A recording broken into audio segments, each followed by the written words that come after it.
this video, I'll be showing you how to fix two-finger scroll not working on Windows 11. It's a very simple method, so if you find this video helpful, be sure to drop a like and subscribe. But anyways, getting into it, when your two-finger scroll gesture stops working in Windows 11, it's usually because the multi-touch gesture setting was accidentally turned off.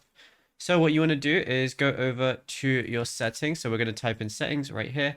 On the left, go over to Bluetooth and devices and scroll down the right-hand panel options and click on the touchpad settings tile.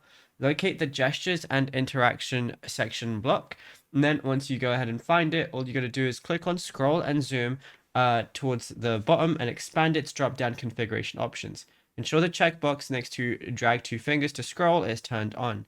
Then you can also do is click the scrolling direction drop-down selection box to choose between down motion scrolls up or down motion scrolls down based on your personal preference as well. And yeah, it's as simple as that. Now, if you found this video helpful, be sure to drop a like and subscribe and check out all the other tutorials that we've been posting on the channel as well.